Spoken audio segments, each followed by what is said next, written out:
नमस्कार व्यूअर्स, और आप सब लोग कैसे हैं। आशा करती हूँ आप सब लोग अच्छे होंगे, स्वस्थ होंगे और मेरा शिव पुराण का पाठ अवश्य देखते होंगे। तो आइए सबसे पहले हम जान लेते हैं कि कल तक हमने कहाँ तक जाना था। तो कल तक मैंने आपको बताया था कि नरकों की 28 कोटियाँ और उनके 5 नायक। तो उसके मैंने क्रम से बता दिया था। तो आप एक के बाद एक उनके जान सकते हैं, और आप मेरा पिछला पार्ट, इन सबको जानने के लिए आप मेरा पिछला पार्ट देख सकते हैं। तो आपको पता चलेगा कि हमें एक स्वस्थ जीवन, एक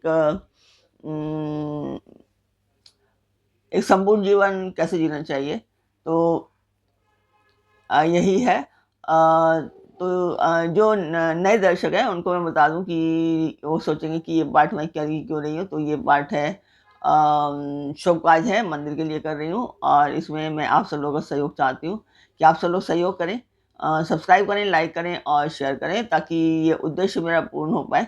तो जिस मंदिर का मैं वर्णन कर रही हूँ, उस मंदिर की मैं वीडियो डालती हूँ, आप लोग देखें और मुझे बताएं कि आपको मेरा पाठ कैसा लगता है।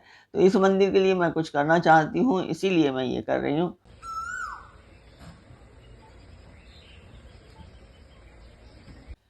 तो मंदिर की वीडियो आपने देखी, आपको मेरा पाठ कैसा लग रहा है, आपको शिव पुराण कैसी लग रही है, कमेंट बॉक्स में मुझे अवश्य बताएं।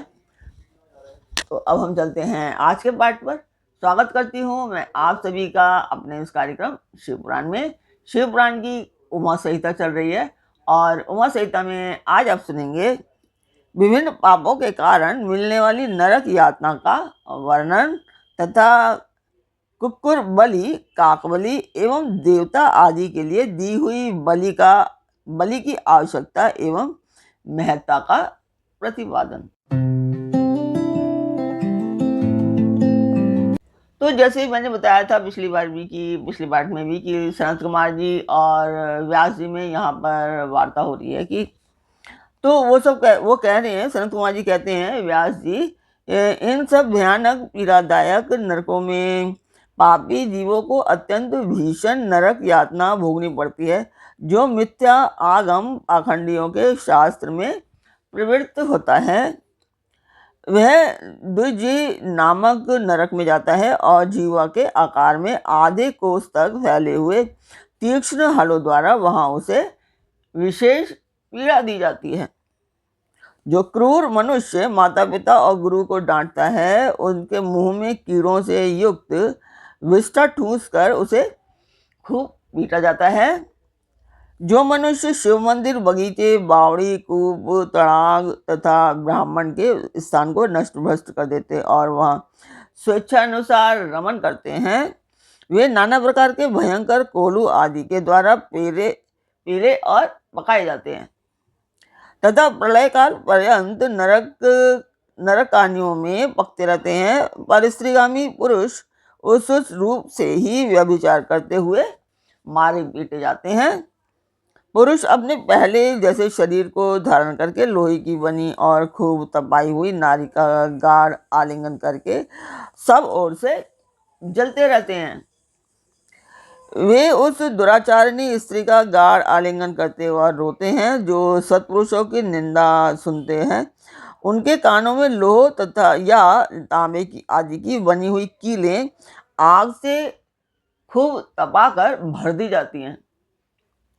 इनके सिवा जस से शीशे और पीतल को गलाकर पानी के समान करके उनके कान में भरा जाता है।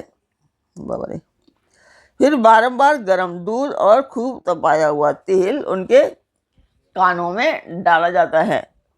फिर उनके कानों पर वज्र का सा लेप कर दिया जाता है। इस तरह क्रमशः उनके कानों को उपयुक्त वस्तुओं से भरकर उनको नरकों में यातनाएं दी जाती हैं। क्रमशः सभी नरकों में सब और ये यातनाएं प्राप्त होती हैं, और सभी नरकों की यातनाएं बड़ी कष्ट देने वाली होती हैं।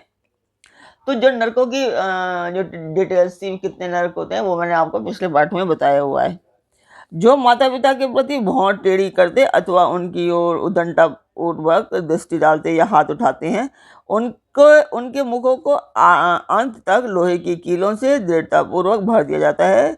जो मनुष्य लुभाकर स्त्रियों की ओर अपलक दृष्टि से देखते हैं, उनकी आंखों में तपाकर आग के समान लाल की हुई सुइयां भर दी जाती हैं। जो देवता अग्नि, गुरु तथा ब्राह्मणों को अग्रभाग निवेदन किए बिना ही भोजन कर लेते हैं, उनकी जीवा और मुख में लोहे की सैकड़ों कीलें तपाकर ठूंस दी जाती हैं। जो लोग धर्म का उपदेश करने वाले महात्मा कथावाचक की निंदा करते हैं, देवता अग्नि और गुरु के भक्तों की तथा सनातन धर्मशास्त्र की भी खिल्लियां उड़ाते हैं। उनकी छाती, कंठ, जीवा, दांतों की संधि, तालु, होंठ, नासिका, मस्तक तथा संपूर्ण अंगों की संधियों में आग के समान तपाई हुई 3 शाखा वाली लोहे की कीलें मुद्गरों से ठोकी जाती हैं। उस समय उन्हें बहुत कष्ट होता है। तत्पश्चात सब ओर से उनके घावों पर तपाया हुआ नमक छिड़का जाता है। फिर उस शरीर में सब ओर बड़ी भारी यातनाएं होती हैं। जो पापी शिव मंदिर के पास अथवा देवता के बागीचों में मलमूत्र का त्याग करते हैं, उनके लिंग और अंडकोश को लोहे के मुद्गरों से चूर चूर कर दिया जाता है तथा आग से तपाई हुई सुइयां उसमें भर दी जाती हैं, जिससे मन और इंद्रियों को महान दुख होता है। जो धन रहते हुए भी तृष्णा के कारण उसका दान नहीं करते और भोजन के समान घर पर आए हुए अतिथि का अनादर करते हैं, वे पाप का फल पाकर अपवित्र नरक में गिरते हैं। जो कुत्तों और गायों को उनका भाग अर्थात बलि ना देकर स्वयं भोजन कर लेते हैं, उनके खुले हुए मुंह में 2 कीलें ठोक दी जाती हैं। यमराज के मार्ग का अनुसरण करने वाले जो श्याम और शबल यानी कि सांवले और चितकबरे 2 कुत्ते हैं, मैं उनके लिए यह अन्न का भाग देता हूँ, वे इस बलि को ग्रहण करें। पश्चिम, वायव्य, दक्षिण और नैऋत्य दिशा में रहने वाले जो पुण्यकर्मा कौवे हैं, वे मेरी इस दी हुई बलि को ग्रहण करें। इस अभिप्रथा के 2 मंत्रों से क्रमशः कुत्ते और कौवे को बलि देनी चाहिए। जो लोग यत्नपूर्वक भगवान शंकर की पूजा करके विधिवत अग्नि में आहुति दे शिव संबंधी मंत्रों द्वारा बलि समर्पित करते हैं, वे यमराज को नहीं देखते और स्वर्ग में जाते हैं। इसलिए प्रतिदिन बलि देनी चाहिए। एक चौकोर मंडप बनाकर उसे गंध आदि से अधिवासित करें। फिर ईशान कोण में धन्वंतरी के लिए और पूर्व दिशा में इंद्र के लिए बलि दें। दक्षिण दिशा में यम के लिए, पश्चिम दिशा में सुध सोम के लिए और दक्षिण दिशा में पितरों के लिए बलि देकर पुनः पूर्व दिशा में अयरमा को अन्न का भाग अर्पित करें। द्वार देश में धाता और विधाता के लिए बलि निवेदन करें।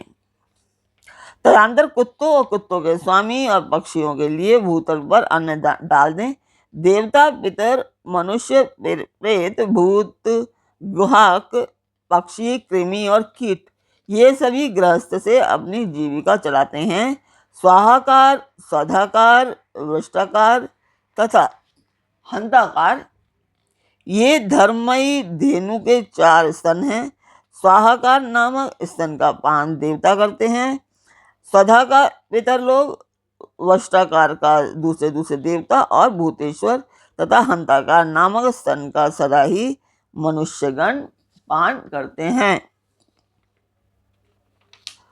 जो मानव श्रद्धापूर्वक इस धर्ममयी धेनु का सदा ठीक से समय पर पालन करता है, वे अग्निहोत्री हो जाता है। जो स्वस्थ रहते हुए भी उसका त्याग कर देता है, वह अंधकारपूर्ण नरक में डूबता है।